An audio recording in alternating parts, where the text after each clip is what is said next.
is a presentation of Fox Sports. The city of Bristol, Tennessee triples in size today as fans gather at this Coliseum-like venue where the best drivers in the world become gladiators in chariots. And as we saw yesterday, a short track results in short tempers. So, as always in Bristol, hang on for more than just a race.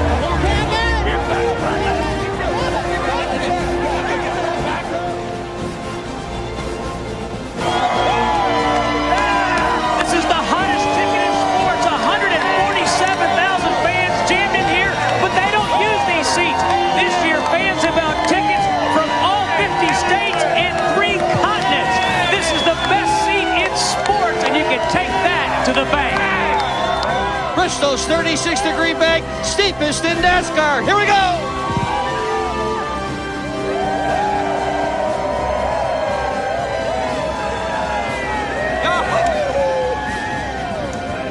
Thanks, Scooter. Easter may signify the start of spring, but each year the pilgrimage to Thunder Valley kicks off the start of NASCAR's fan-favorite short track season. And four-time Bristol winner Jeff Gordon, how special is this place? This place is real special. It's an awesome racetrack. It reminds me a lot of when I was growing up, racing on the high banks at Winchester and Salem in the midgets and sprint cars. And we're looking forward to a great day. But I tell you what, if you thought yesterday was something, wait until you see what's going to happen today with 500 laps. And you know what? It's all coming up next on the one and only NASCAR on Fox. Welcome to Bristol. Welcome to the short track. Oh, man, this is Bristol. I mean, it's crazy. Buckle in tight, pull in belts, because it's going to happen about 16 seconds a lap. You got to have it all. Everything needs to go your way. I'm telling you right now, there's going to be a lot of action here today. This place brings out the best in guys. It brings out the worst in guys. We got a long way to go yet, man. And this is where the fun starts. Slides, hits the wall. Here at Bristol, you cannot take any kind of prisoners. So when something goes wrong, it is catastrophic. Sliding around, door handle to door handle. And start down. You ready? Let's open it up, boys. I'm coming. Now that's rush hour. Wow. That car got Bristol stopped. Trouble down the back. Caution out. I don't know if the leader's got it. Because this place is tough. And the hits just keep on coming. Good race going on for the lead up here. It's about the guy that can get up on the wheel, grunt it out, and hang in there.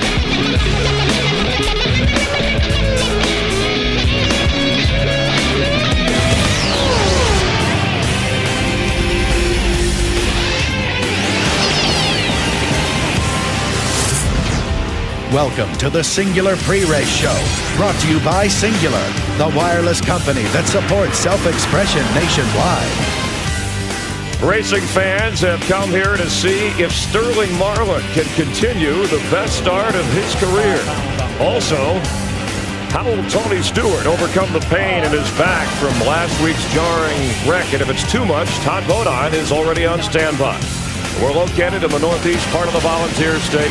Thousands of fans, 43 drivers wedged in, and as big as this place is, part of its charm is the close proximity of the drivers to the fans and the Hollywood Hotel to the cars, to the garage, and to the action. We're trackside, packed in here in Bristol. Hi, I'm Chris Myers. Welcome to the Singular Pre-Race Show. This is Oscar Sunday, and to win at Bristol's version and theater in the round, a driver must have a beautiful mind to become Lord of the Rings. Winning here requires conquering 500 tough laps, and that's no easy task because this track averages more door-to-door banging and more caution flags than any other track on the schedule. Joined by our stars now, we have, let's see, you'll be a Russell Crowe, Jeff Hammond. I'm Tom Cruise. No, you're going to be... I'm Stallone. Billy Bob Thornton, I was thinking more for Darrell Billy Waltrip. Bob, yeah, I like him. I kid because I care. But hey, guys, this track, and Jeff, this is not really about racing here. This is about surviving. No, it really is. This is the original Survivor Series. And the thing is, if you take care of your car will take care of you. That's what you got to do today. Protect your car, and you get a chance to get to victory lane. All right, well, Darrell, you won here 12 times, more than anybody. They got a nice big billboard out there with you smiling on it. And, I mean, what is the number one priority for the driver at this track? Well, believe it or not, all through the years, I mean, way back when, in the factory back days, everybody always had on their dashboard a sign that said, think, T-H-I-N-K. And that's what you got to do here. You got to think. You got to stay focused because there's so much traffic and so much movement going on. Only thing I want to say about that, remember on your dash, we had to have think 3 times. And the second one threw him. I think that's what happened. I don't know. Which one did you want me to do first? Well, one of those. Hey, the way the cars and drivers bounce off each other, Bristol blends a pinball game along with demolition derby at high speed. Now, Will Smith's performance in Ali was nominated for an Oscar, but what we saw here on Saturday was no act. The next celebrity boxing broadcast might feature stock car fighters in the main event. Yesterday, as the Busch cars closed in on the finish, the engines got hotter, and so did the drivers. Ladies and gentlemen, welcome to Bristol Motor Speedway, home to some of the world's best battles. Straight away. Turn 2. Trouble. Here we go. Round again. Hang on, Casey. Almost saved it. Again. Everybody ready. We're on a record-setting day here at Bristol. It's the melee at the Speedway. In our first featured bout, Jimmy I Never Forget Spencer versus Jack, the Jackhammer Spray. Spencer's going to come back down on the apron. Oh, he shouldn't have done that. No, he gave up 2 or 3 positions and turns Jack Sprague hard into the inside wall.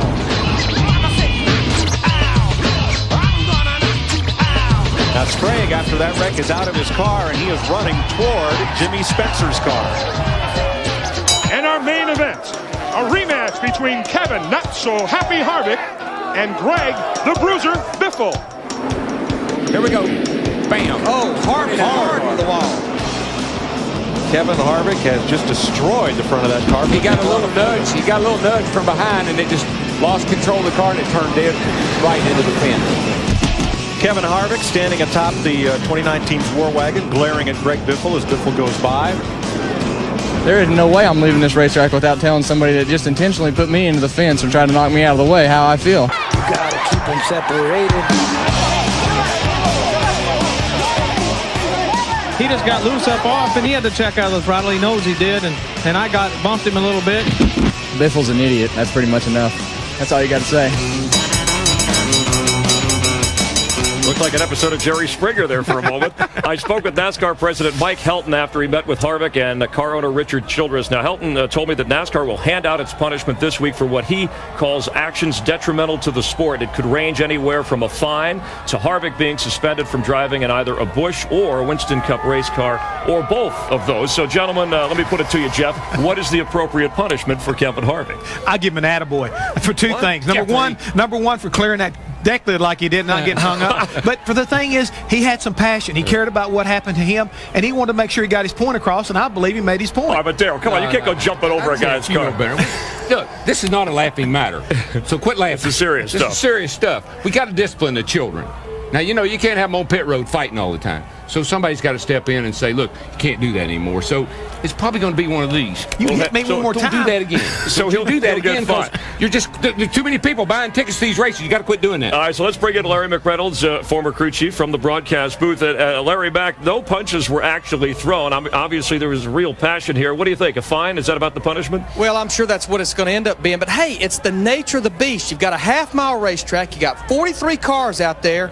It's going to happen. I mean, all you have to do is just barely lean on somebody, and somebody's going to spin out. I've said it for years. Half-mile racetrack, crew chiefs, drivers, out there on the highway, when you get here on Thursday night, check your feelings in at that booth, and you can pick them up Sunday evening, because if you don't, they're probably going to get hurt.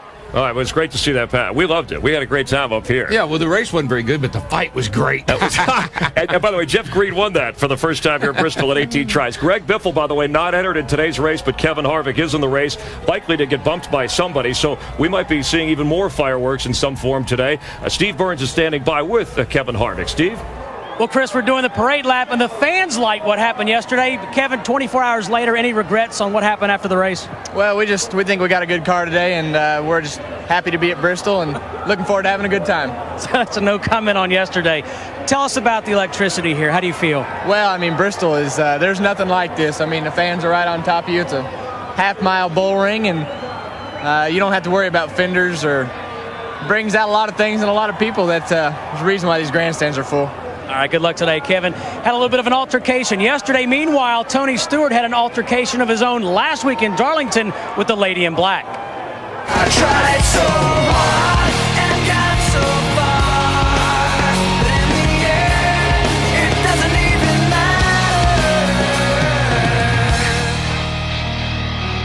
Tony Stewart comes to the Thunder Valley looking for a second career win here on the 36th High Banks. But first off, you are a little beaten and bruised. You qualified 13th, but Smoke, can you go 500 laps today? I've never given up on anything in my life. I don't plan on giving up today, especially my favorite racetrack. So, you know, the good thing is the Home Depot Pontiac's driving real well, and if the car drives good, and it makes it a lot less tiring to drive the race car. So, you know, it ought to make it a little easier on us, but it's not going to be easier by any means. It's still Bristol.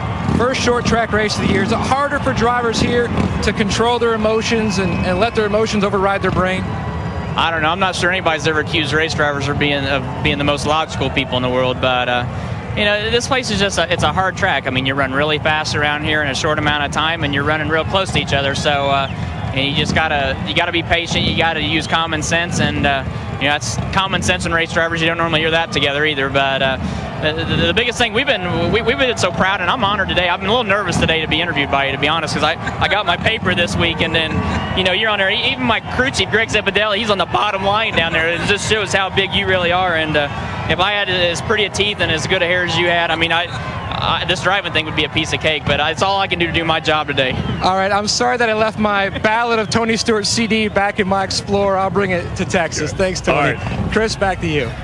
All right, thanks, man. Yeah, it looks like he's doing a Denture Grip commercial or something with the way he's got the teeth out there. How about Harvick playing the company line? He's been talked to already. Ooh. But Darrell, getting back to Tony Stewart, here's a guy who ran the Indy 500, Coca-Cola 600, so he could do anything. But he's in backband. They worked with his muscles. He's going to give it a go. This is a tough racetrack, even if you're 100% healthy. Oh yeah, Flexall 454 does a lot. You know, put it back here on the back. But let me tell you, there's a lot of things you can do to your race car here.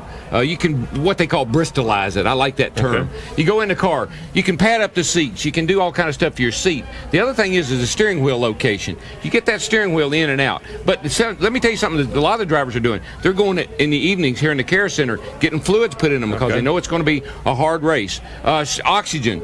Breathe oxygen all night long. Fresh oxygen. So you're really fresh and alert, and you're ready to go. And being alert is important. But that steering wheel thing, you move that thing in and out a little bit, and it can make all the difference in the world. Look, show me exactly what I got you one here. Let me show you what quick. We'll get real quick. He has everything handy. Yeah, just hang on to this here for a second. All right, so you like imagine you got your arms out here like so. Normally you may have it like this. All of a sudden you feel how easy it is. I can twist you back the other way. The leverage deal. Put it in a little bit closer to your body. Now try to do it. It's a little easier. It's a little easier on you because you control the thing. The thing is right now, G-forces in the corner and everything like it. You've got to have that kind of deal. Yeah, take that before you hurt yourself. But you need to understand that's the way you keep a driver fresh. You got to get in there and work all the mechanics back to making it easy for the driver. Keeping him fresh is the key here. All right, and obviously Rusty Wallace, one of the best doing that. He's won here 9 times. Time for our singular You Make the Call. Let's examine the standings. And, of course, Jeff Hammond running away with it. So we got a battle for second. Jeff picked the winner last week. Larry and Darrell trying to pick it up. Let's go up to Larry and see who he likes this week. Larry?